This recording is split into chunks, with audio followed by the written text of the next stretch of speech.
Le second livre des Chroniques, chapitre 26. Tout le peuple de Juda prit Ozias, âgé de 16 ans, et l'établit roi à la place de son père Amatzia.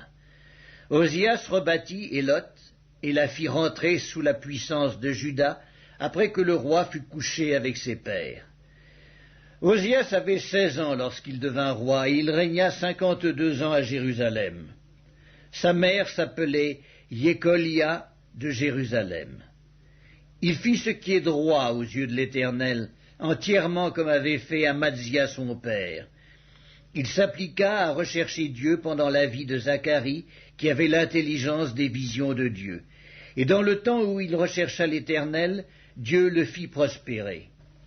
Il se mit en guerre contre les Philistins, et il abattit les murs de Gath, les murs de Jabné et les murs d'Asdod, et construisit des villes dans le territoire d'Asdod et parmi les Philistins. Dieu l'aida contre les Philistins, contre les Arabes qui habitaient à Gur-Baal et contre les Maonites. Les Ammonites faisaient des présents à Ozias, et sa renommée s'étendit jusqu'aux frontières de l'Égypte, car il devint très puissant. Ozias bâtit des tours à Jérusalem, sur la porte de l'angle, sur la porte de la vallée et sur l'angle, et il les fortifia.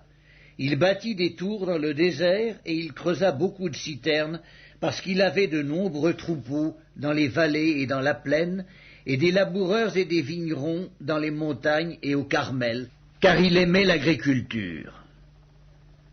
Ozias avait une armée de soldats qui allaient à la guerre par bandes comptées d'après le dénombrement qu'en firent le secrétaire Jéhiel et le commissaire Maaséja, et placés sous les ordres de Hanania, l'un des chefs du roi.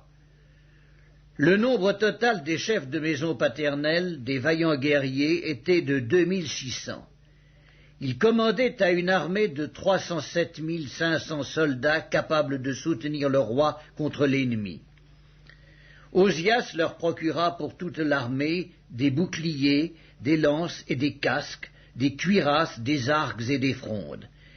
Il fit faire à Jérusalem des machines inventées par un ingénieur et destinées à être placées sur les tours et sur les angles pour lancer des flèches et de grosses pierres.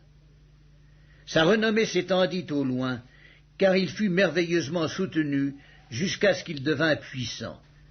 Mais lorsqu'il fut puissant, son cœur s'éleva pour le perdre. Il pécha contre l'Éternel, son Dieu. Il entra dans le temple de l'Éternel pour brûler des parfums sur l'autel des parfums. Le sacrificateur Azaria entra après lui, avec 80 sacrificateurs de l'Éternel, hommes courageux, qui s'opposèrent au roi Ozias et lui dirent « Tu n'as pas le droit, Ozias, d'offrir des parfums à l'Éternel. Ce droit appartient aux sacrificateurs, fils d'Aaron, qui ont été consacrés pour les offrir.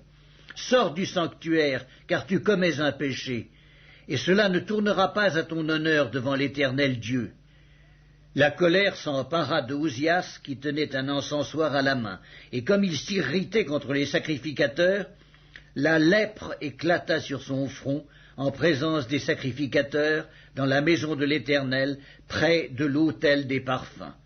Le souverain sacrificateur Azaria et tous les sacrificateurs portèrent les regards sur lui, et voici, il avait la lèpre au front. Ils le mirent précipitamment dehors, et lui-même se hâta de sortir, parce que l'Éternel l'avait frappé. Le roi Ozias fut lépreux jusqu'au jour de sa mort, et il demeura dans une maison écartée comme lépreux, car il fut exclu de la maison de l'Éternel.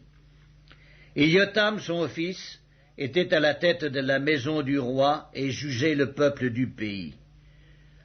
Le reste des actions d'Ozias, les premières et les dernières, a été écrit par Ésaïe, fils d'Amoz, le prophète.